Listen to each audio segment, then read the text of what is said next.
please help me welcome to the DEBx stage, Beth Ann Kaib.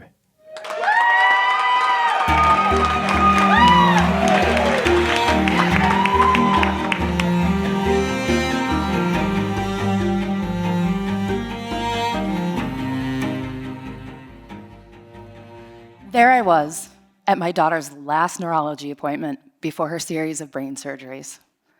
As if preparing for brain surgery wasn't shocking enough, she dropped the real bomb on me when we were sitting in the car preparing to leave. She told me she was scared to go home. She was scared for my safety. Not hers, mine. You see, my husband and I had been married for 3 years. He started using drugs right before our wedding, and I quickly found myself in an abusive marriage. I couldn't let anyone know what I was going through. I didn't even want to admit it to myself. I portrayed my life on social media like a fairy tale. I did my best to hide the fighting from my kid, but I couldn't hide the hole in the wall, the smashed-in door, or my shattered spirit. I was broken. So broken, I had to call my parents for help. We packed up all of my stuff, all of my daughter's stuff, a bag for myself, grabbed my dog, and moved in with my parents. I walked out of the very first house I owned before my husband came home from work. That following year, that was tough. I had to adjust to living back home with my parents while my daughter went through a series of 4 brain surgeries. This was on top of a divorce with a soon-to-be ex-husband that would not leave me alone.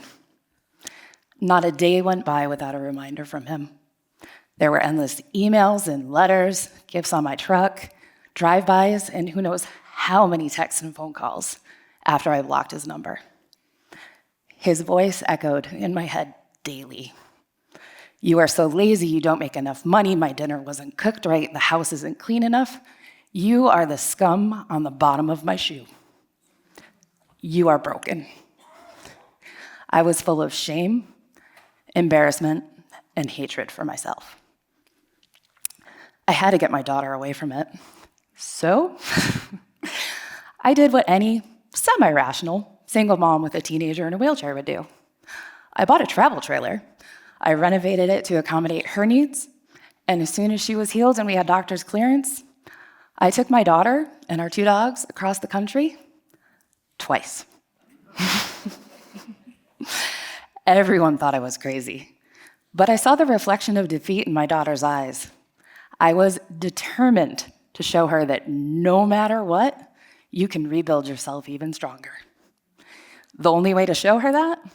Well, that was by example. If you have ever spent any time in RV life, you know that things break and go wrong.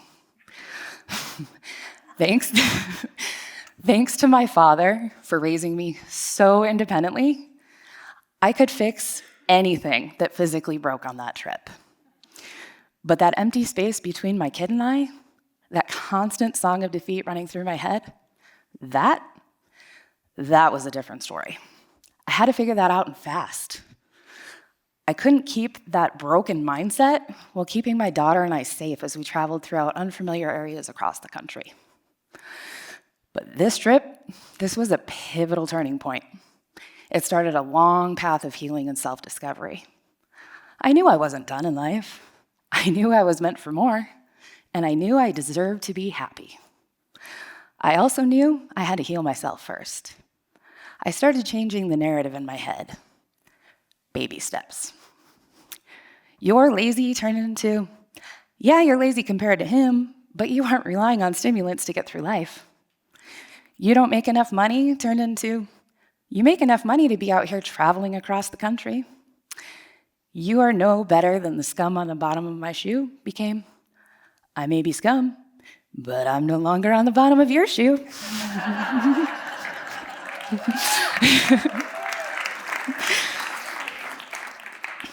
Okay, so it wasn't pretty, but it was a start. The narrative in my head, it was slowly changing. The trials on the road, those quickly became triumphs. I could finally back up the trailer on the first attempt. I could hook and unhook the trailer in a matter of minutes. The water pump blew in the truck, I had it handled. The campground was overbooked, the rest stop was full, the tires overheated. I handled it all. I began to find my strength in the trials and tribulations. As I posted our adventure on social media, that narrative changed too. People were complimenting my strength, envious of our adventure, and wanting to know how I was doing it. Most importantly, my daughter and I were talking and laughing together again.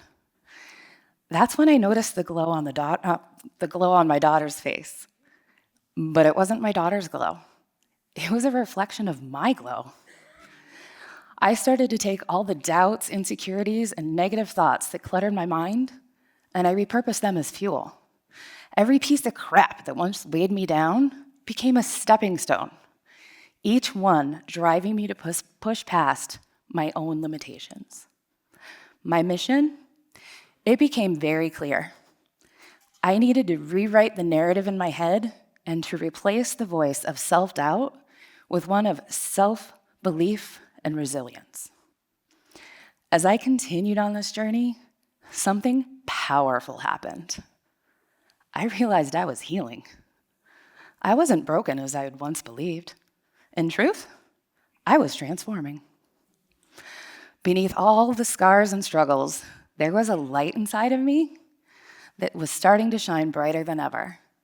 I wasn't just surviving, I was glowing, radiating the strength and resilience that I had cultivated through my trials. And with this glow, I embraced a new chapter, one where I began to understand my worth and the incredible power that I held within. I realized I wasn't broken. I was in fact glowing. If I didn't go through feeling broken, I would not have found my true, happy, whole-healed self that I am right now. Without those trials, I would have never found my true strength.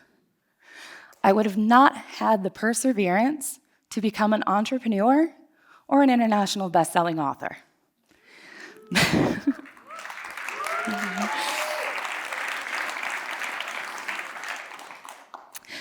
I wouldn't appreciate the true love that I now have for another. I wouldn't have learned that it's not about the circumstances in life, it's how we view the situation. I don't even recognize a broken person inside of me anymore. Just like a glow stick needs to be broken in order to glow, I also needed to feel broken in order to find my true inner glow.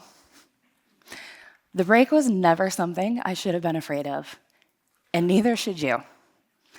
We don't have to turn ourselves into broken figures. We can use those broken feelings as fuel and motivation to push past our current limitations.